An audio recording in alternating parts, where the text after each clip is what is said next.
Hamıya salam. Səninlə Guru Markets.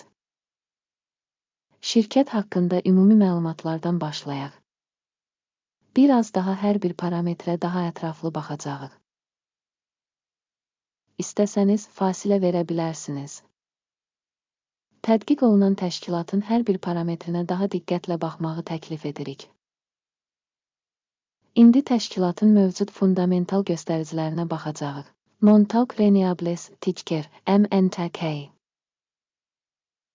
Bu icmal 19 may 2025-ci il tarixinə cari məlumatlardan istifadə etməklə yaradılmışdır. Təsnifatına görə Guru Markets Korporasiya Montauk Renewables Inc. alt kateqoriyaya aiddir. Green Energy müqayisədə 45 şirkət iştirak edir ki, bu da kifayət qədər təmsilçidir. Bu videonun sonunda sifariş qərarlarını axtarın. Şirkət üçün ümumi nəticə belədir, 10 baldan 7 bal.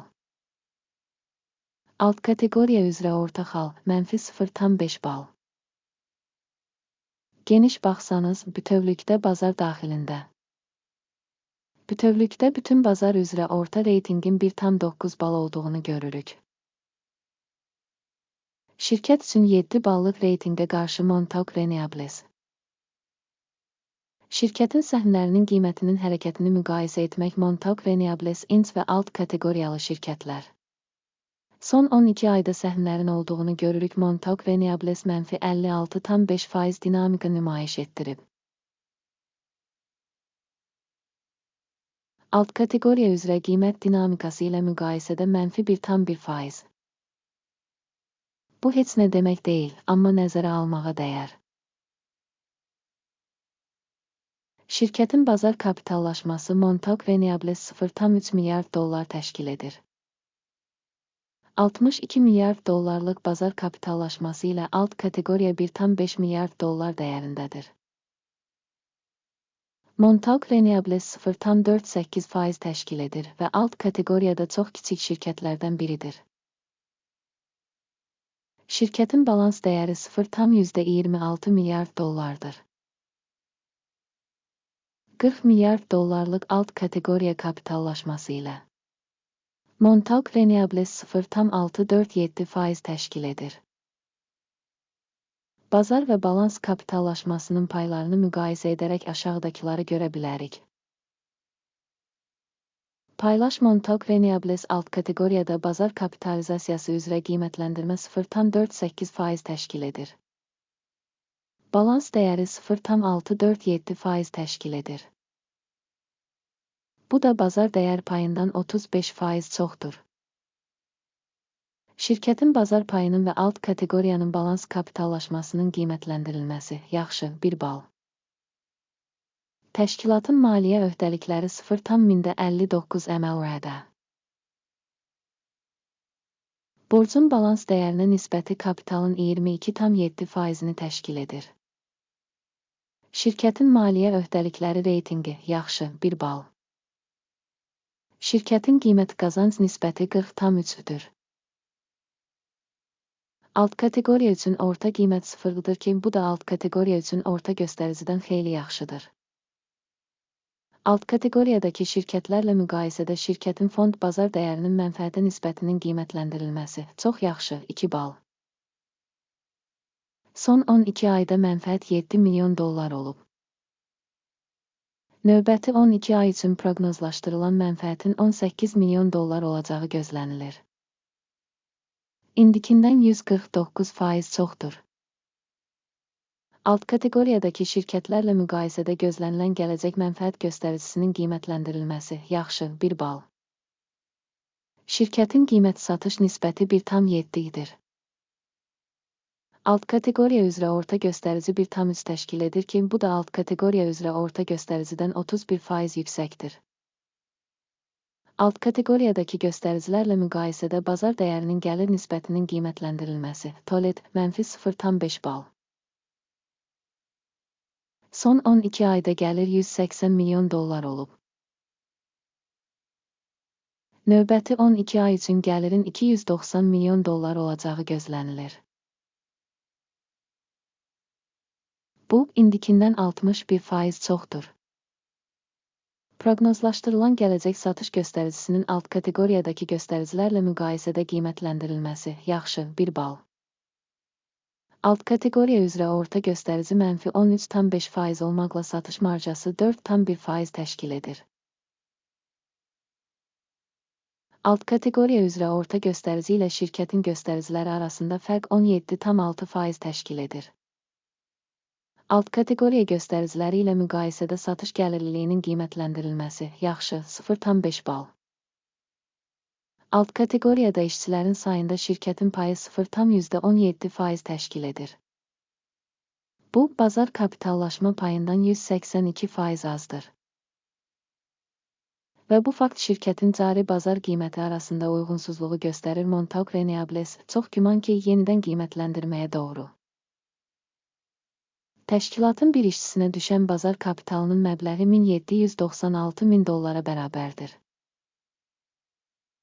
Alt kateqoriyada isə $637,000 var. Alt kateqoriya üzrə orta göstərici ilə şirkətin göstəriciləri arasındakı fərq 181,9% təşkil edir. Alt kateqoriyadakı şirkətlərin göstəriciləri ilə müqayisədə bir işçiyə düşən şirkətin kapitalının qiymətləndirilməsi keçərli 0 bal. Şirkətin hər bir işçisinə düşən mənfəətin məbləği $44,600,000-dır. Alt kateqoriyada orta göstərici -$64,700,000-dır. Və alt kateqoriya üzrə orta göstərici ilə şirkətin rəqəmləri arasında fərq $109,000-dır. Alt kateqoriyadakı şirkətlərin göstəriciləri ilə müqayisədə şirkətin bir işçisinə düşən mənfəətin qiymətləndirilməsi yaxşı 0,5 bal. Şirkətin bir işçiyə düşən satışları $1,081000 təşkil edir.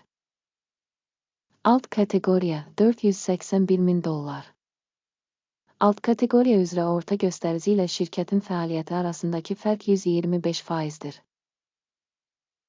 Alt kateqoriyadakı göstəricilərlə müqayisədə şirkətin ayrı-ayrı işçisinə düşən satış həcminin qiymətləndirilməsi yaxşı 0,5 bal. Alt kateqoriya üzrə orta hesabla 8,9% ilə müqayisədə satışa çıxarılan səhmlərin 3,5% var. Bu, qısa bir sıxılma riskinin göstəricisidir. Texniki göstərici RSI 14 şirkət üçün %44 səviyyəsini göstərir. Montauk Renewables Inc. Alt kateqoriyada RSI səviyyəsi 14,65% təşkil edir. Texniki cəhətdən alt kateqoriya qiymətli kağızlar şirkətin qiymətindən yüksək qiymətləndirilir. Montauk Renewables Inc. Şirkətin cari səhmlərinin dəyəri təxminən $2,7. Şirkətin səhmləri üçün konsensus qiymət hədəfi $3,39 civarındadır. Faktiki qiymət və konsensus proqnozu təxminən 64% fərqdir. Gəlin sizin üçün mövcud olan sifarişlər cədvəlinə keçək, ona keçid bağlanmış şərhdədir. Sifariş cədvəlində ehtiyatın qiymətləndirilməsi üçün məlumat və arayış sistemi tərəfindən müəyyən bir mövsümdə qəbul edilmiş bütün qərarlar var. Guru, Markets. Sifariş cədvəlinə giriş tamamilə pulsuz və açıqdır. Bağlanmış şərhdə keçid.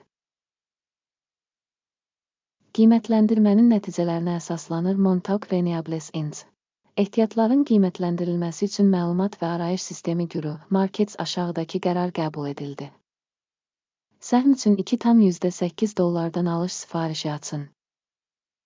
Sifariş şirkətin nisbətən yüksək reytinqə malik olması səbəbindən açılıb. Təşkilatın qiymətləndirilməsi qiymətləndirmə modelindən, Akimin indeksindən istifadə etməklə aparılmışdır. Mənfəət götürmək 2,55 səviyyəsində müəyyən edilmişdir. Stop loss 1,61 səviyyəsində müəyyən edilib. Sifarişin mənfəət götürmək və ya zərəri dayandırmaq yolu ilə bağlanmadığı halda, sonra sövdələşmə avtomatik olaraq 18 iyun 2025-ci il tarixində ticarətin sonunda müəyyən edilir. Və ya bu tarixdən əvvəlki son iş günündə. Ticker, BIPC, əvəzedici satış sifarişidir. Balans sifarişi ilə bağlı video bu kanalda olacaq və ya artıq yayımlanıb. Sifarişlərdən biri bağlandıqda əsas və ya balanslaşdırıcı. Əks sifariş cari səviyyədə müəyyən edilir. Bu videoya baxdığınız və məlumat və istinad sistemindən istifadə etdiyiniz üçün hamınıza təşəkkür edirəm Güruh Markets. Siz hamınız həqiqətən bütün planetin ən mükəmməl tamaşaçısınız.